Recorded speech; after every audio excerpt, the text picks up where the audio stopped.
Graça e paz.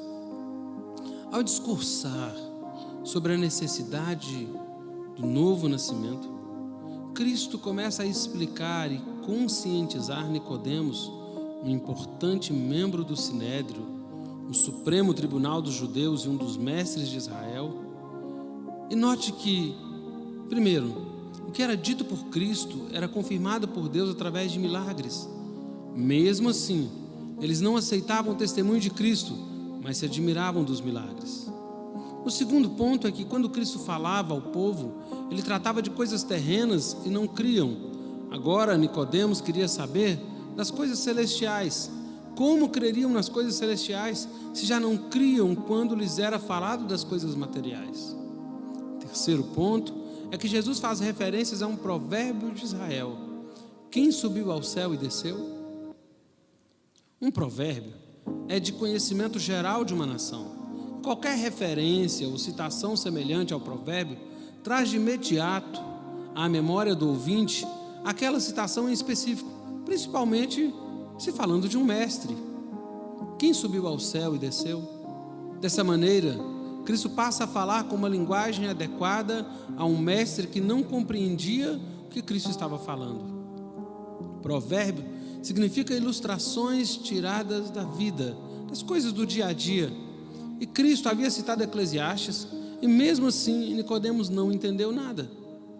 Se vos falei de coisas terrestres e não crestes, como crereis se vos falar das celestiais, disse Jesus. Se Nicodemos não creu na exposição que comparava as coisas celestiais com as materiais, como ele haveria de crer nas celestiais? Ora, ninguém subiu ao céu, senão o que desceu do céu, o Filho do homem que está no céu. Agur, filho de Jaqué, de Massa, disse a Itel e a Ucal um provérbio e fez várias perguntas. Quem subiu ao céu e desceu? Quem encerrou o vento em seus punhos? Quem? Qual é o seu nome? E qual é o nome do seu filho? Se é que o sabes. Toda a palavra de Deus é perfeita. Escudo é para os que nele confiam. Há uma geração que amaldiçoa seu pai e que não bendiz a sua mãe. Há uma geração que é pura aos seus olhos e que nunca foi lavada da sua imundícia. Jesus demonstra que, ora, ninguém subiu ao céu senão o que desceu do céu. Ninguém subiu a não ser o que de lá desceu, o Filho do homem. Essa complementação que está nos céus pode ser uma colocação providencial do escritor do Evangelho. Jesus várias vezes se identificou como sendo o Filho do homem e, portanto, foi ele quem desceu e que posteriormente subiria de volta aos céus. Todas as perguntas feitas por Agur no livro de Provérbios apontam para Deus.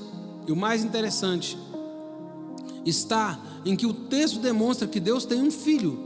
Qual é o seu nome? Agur pergunta. Qual é o nome de seu filho, se é que o sabes? Provérbios 30, verso 4. Jesus, na conversa com Nicodemos, demonstrou que ele é o Filho unigênito enviado ao mundo. E, caso Nicodemos questionasse sobre a existência do Filho de Deus, nas Escrituras estava explícito que Deus tem um filho. Nicodemos deveria crer na palavra que é perfeita e que revela a vontade de Deus. O salmista diz: toda a palavra de Deus é pura, escudo é para os que nele confiam, e não somente nos sinais. Nicodemos deveria se conscientizar da sua atual condição como fariseu.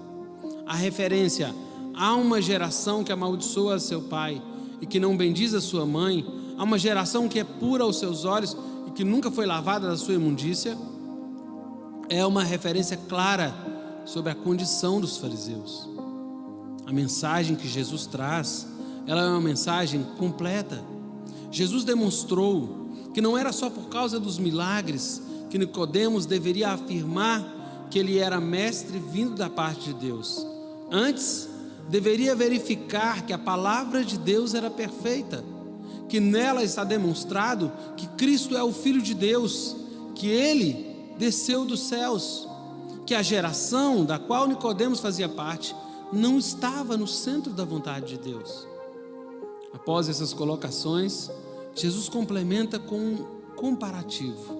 Ele diz: e como Moisés levantou a serpente no deserto, assim importa que o Filho do Homem seja levantado, para que todo aquele que nele crê não pereça, mas tenha vida eterna.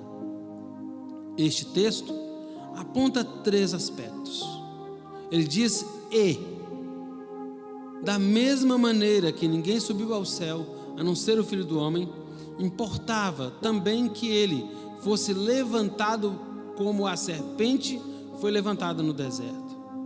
Depois ele diz: assim como Moisés levantou a serpente, a mando de Deus, pois a população de Israel estava sendo atacada por uma praga de serpentes venenosas. A morte que atingia o povo de Israel era em decorrência da murmuração do povo, e só a providência divina é que afastou esse mal. A providência divina estava na serpente de metal que Moisés levantou. Mas, para que se chegasse ao livramento, havia a necessidade de se acreditar que tão somente um olhar livraria da morte quem fosse picado pelas serpentes venenosas. O segundo aspecto estava em crer na palavra de Deus. Terceiro ponto, Jesus diz: da mesma forma.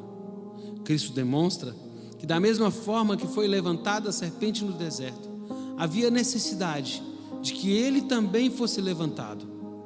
Ao homem é necessário nascer de novo, e ao Filho do Homem foi necessário passar pela morte segundo a vontade de Deus.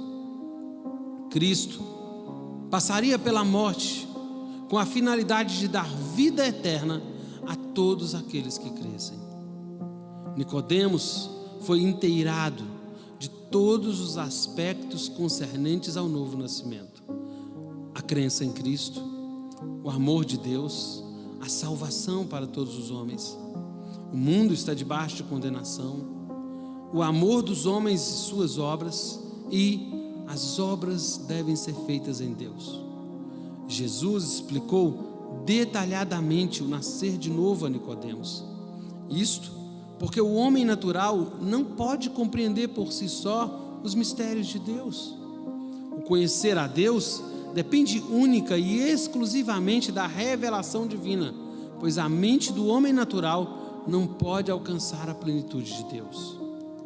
O que fomos chamados é para compreender, para entender e para desfrutar. O novo nascimento é um propósito, o novo nascimento é um estabelecimento do Deus da Escritura para a nossa vida. Que o discurso de Jesus a Nicodemos seja também o discurso de Jesus aos nossos corações. Que Deus te abençoe, em nome de Jesus.